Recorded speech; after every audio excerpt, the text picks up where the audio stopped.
britannique, il a un dispositif efficace de ramassage d'ordures, ce au grand bonheur des populations. L'actualité internationale mettra un terme à ce journal. Bienvenue à toutes et à tous. D'abord, grande assemblée générale des travailleuses et travailleurs pour la protection de leurs droits, la réintégration des travailleurs licenciés et l'ouverture des négociations sérieuses autour des revendications essentielles de quatre centrales syndicales se sont donné rendez-vous cet après-midi pour un grand rassemblement à la Bourse du Travail de la CNTS Keur Madia. Je vous le disais tout à l'heure, environ 3 millions de Sénégalais en âge de voter ne figurent pas sur le fichier électoral. C'est la révélation faite par le directeur général des élections lors d'une rencontre ce matin avec les journalistes. La révision des listes électorales couvre la période du 1er février au 10 juillet 2025. Plus de 500 commissions sont installées sur l'étendue du territoire. Écoutons à ce propos justement Biram Sen, le directeur général des élections. Le dernier recensement de l'ANSD montre que la population sénégalaise en 2025 était de 18 millions d'habitants. Alors qu'en ce qui concerne le fichier électoral, on est à 7 millions et quelques. Ce qui veut dire qu'il y a beaucoup de Sénégalais qui ne se sont pas inscrits sur les listes électorales. Pour ce faire, il faut mener des campagnes de sensibilisation et d'autres activités pour permettre à ces Sénégalais de pouvoir. Actuellement, on a environ, quand on a demandé les chiffres à la table, à peu près 3 millions de Sénégalais qui détiennent la carte biométrie CEDEAO, mais qui n'ont pas de données électorales. Cela veut dire quoi? Cela veut dire qu'on a beaucoup de Sénégalais qui n'ont pas encore donc, la possibilité de pouvoir voter. Cette révision est exécutée par ce qu'on appelle des commissions administratives. Ces commissions administratives sont créées par les autorités administratives, préfets et sous-préfets. Et dans chaque commune du Sénégal, il y a au moins, je dis au moins une commission. Cela veut dire quoi? Cela veut dire qu'il peut y avoir des commissions supplémentaires. Il peut y avoir même ce qu'on appelle des commissions itinérantes. Si on compte maintenant le nombre de communes au Sénégal et le nombre de commissions qui ont été implantées, on est à peu près à 568 commissions actuellement au moment où il y a. Et ce nombre de commissions peut augmenter jusqu'à 600 commissions. Et ces commissions vont travailler, vont enrôler les citoyens du 1er février au 10 juillet 2025. Et puis, cascade de réactions suite à la publication du rapport de la Cour des comptes. Le leader du PSD, Diantebi, ne mâche pas ses mots. Mamour Cissé parle de haute trahison. Il estime que les dérives mises à nu dans le document nous mènent dans l'impasse et plongent les Sénégalais dans la précarité. Il demande par conséquent aux dirigeants actuels de prendre toutes leurs responsabilités pour que de pareils travers ne se reproduisent plus. Vous le voici. C'est un sentiment vraiment de peine, si tant est effectivement que ce qui a été publié est avéré. Je ne peux pas comprendre aujourd'hui, au stade de notre démocratie, que des travers pareils puissent se faire dans ce pays. C'est la raison pour laquelle nous demandons aux autorités actuelles de prendre toutes leurs responsabilités pour que plus jamais ce genre de travers, parce qu'on appelle des travers, ne puisse plus se produire dans ce pays. Nous sommes un pays qui se glorifiait il y a moins de 2 mois de sortir des pays les plus pauvres. Que n'avait-on pas dit là-dessus? Aujourd'hui, à moins de 2 mois, le Sénégal risque effectivement de se trouver dans des positions inconfortables qui risquent même de nous coûter cette avancée que nous avions eue. Qui a été à sa base? Pourquoi ce genre de travers ont été constatés et faits dans ce pays? Force doit rester à la loi. Et de ce point de vue, il n'y a pas de dérogation qui vaille. C'est une haute trahison et tous ceux qui ont eu à effectivement poser ce genre d'acte doivent en répondre. C'est un minimum parce qu'il s'agit aujourd'hui mais de priver à l'essentiel de la population sénégalaise de ressources. Des fois minimales. La demande sociale pose aujourd'hui un énorme problème. On est à moins de 20 jours du Ramadan. Les produits de base risquent de flamber. Mais ceux qui aujourd'hui peinent à trouver de l'argent au quotidien, comment vont-ils faire? Pendant ce temps, on va permettre à quelques minorités de capter l'essentiel de nos ressources. C'est inadmissible. Et qu'ils sachent raison garder parce que les auditeurs d'aujourd'hui seront audités demain. Justement, le leader du PSD, Diantebi, qui était donc l'invité de l'émission Le Bess sur la RTMD, il demande donc aux autorités de prendre leurs responsabilités s'agissant du rapport de la Cour des comptes. Justement, le ministre de la Justice annonce des poursuites à l'encontre d'anciens ministres, de fonctionnaires, de personnalités anonymes impliquées dans ces supposées malversations. Faux en écriture, détournement de deniers publics, blanchiment blanchiment d'argent, enrichissement illicite, entre autres, sont autant de charges retenues par le ministre Ousmane Diagne, que je vous propose d'écouter au micro de Ndeye Fati Awagay. La Cour des comptes vient de déposer les résultats de l'audit du rapport sur la situation des finances publiques au titre des gestions de 2019 au 31 mars 2024. L'exploitation de ce document a permis de relever qu'en dehors des taux anormalement élevés de la dette, des manquements graves qui pourraient revêtir diverses qualifications pénales ont été constatés. Du faux en écriture, faux en informatique, détournement de deniers publics, escroquerie portant sur des deniers publics, blanchiment d'argent et enrichissement illicite, complicité et recel de ses chefs. Ces faits pourraient, à l'analyse, impliquer diverses personnes, notamment d'anciens ministres, des directeurs généraux, des comptables, des gestionnaires et d'autres particuliers. C'est pourquoi il est envisagé, dans le respect strict des principes directeurs de la procédure pénale, notamment la présomption d'innocence, le respect des droits de la défense, le respect du principe du contradictoire, la mise en œuvre diligente de toutes les mesures judiciaires nécessaires à l'élucidation de ces faits, l'identification complète de tous les responsables de ces irrégularités et leur traduction devant les juridictions répressives compétentes.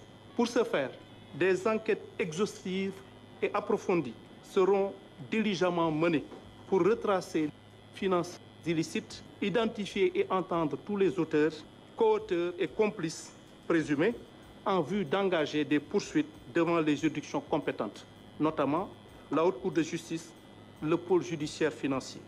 L'opinion publique sera tenue informée de l'évolution de la procédure.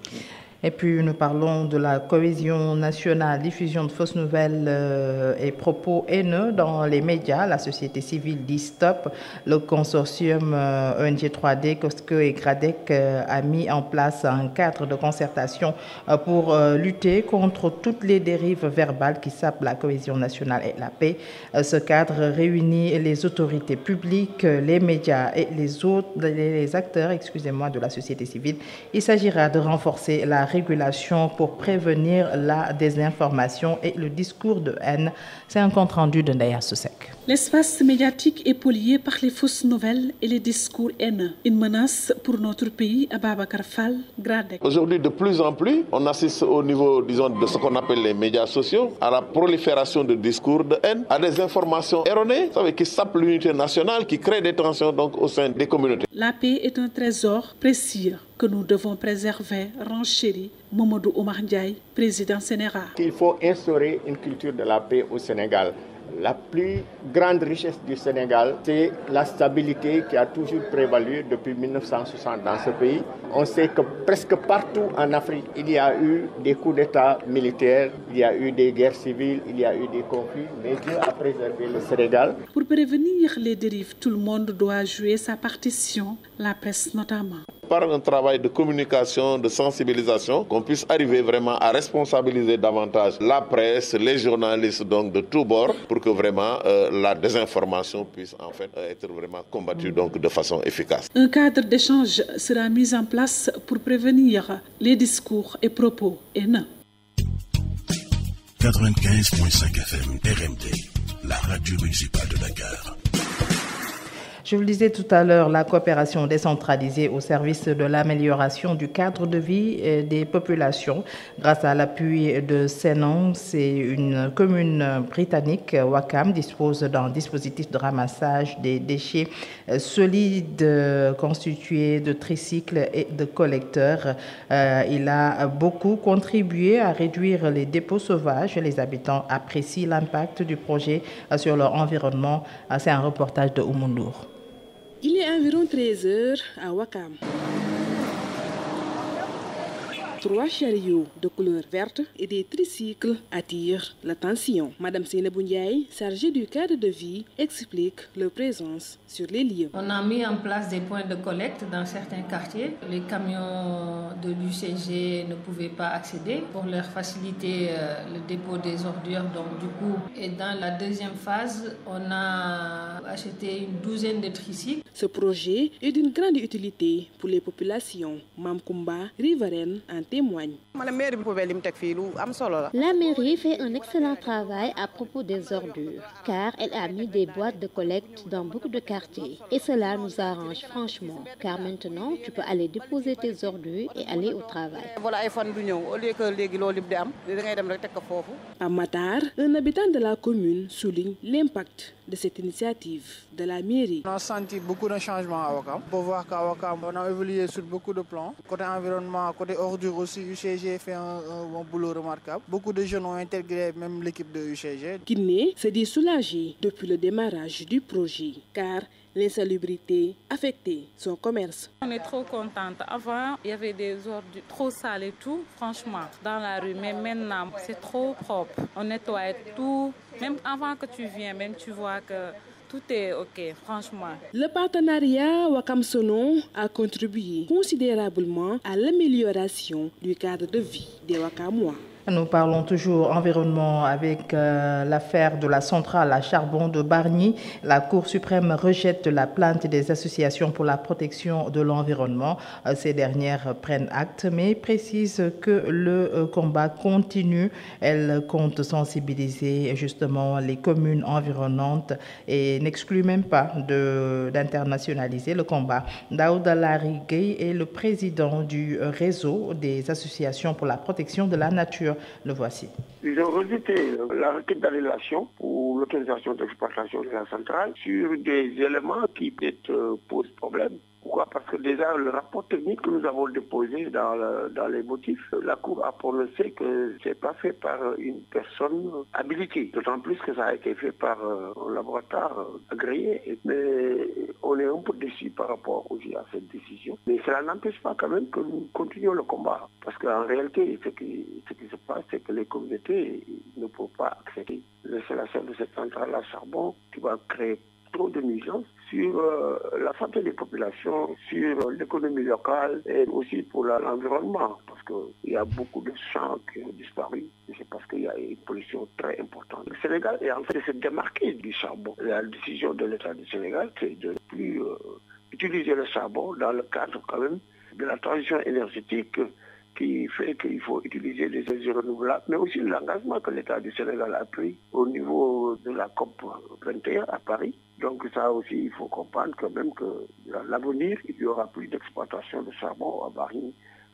C'est pourquoi aussi nous sommes en train de continuer le combat, de continuer à avoir l'appui des autres communautés environnantes et aussi même du côté international. Nous avons beaucoup de coalitions qui sont en train de combattre l'utilisation du charbon, un élément fossile qui est dangereux pour les communautés, mais aussi dangereux pour les changements climatiques.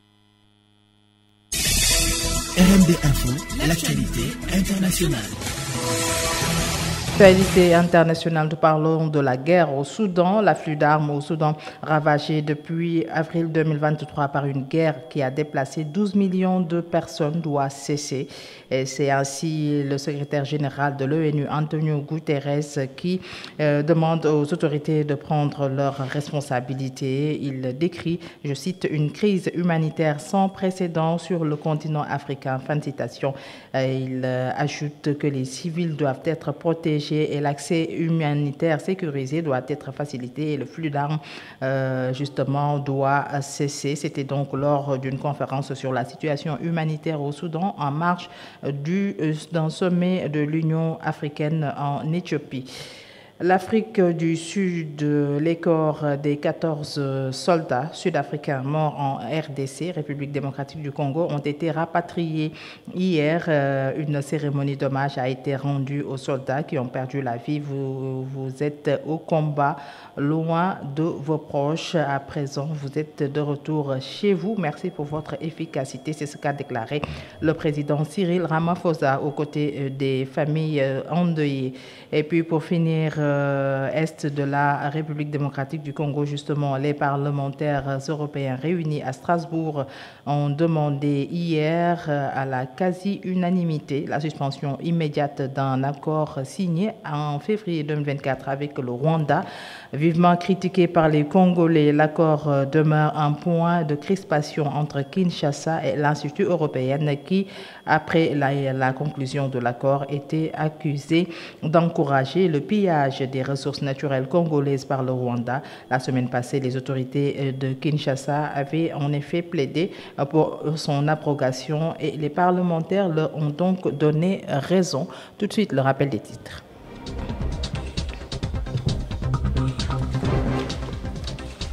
Environ 3 millions de primo-votants ne sont pas sur le fichier électoral. Justement, ils ont jusqu'au mois de juillet pour s'inscrire et exprimer leur voix. 500 commissions sont à leur disposition sur l'étendue du territoire. Vous avez entendu le directeur général des élections dans cette édition. Affaire de la centrale à charbon, la Cour suprême déboute les associations pour la protection de la nature. Elles prennent acte et n'excluent pas d'internationaliser le combat. Amélioration du cadre de vie.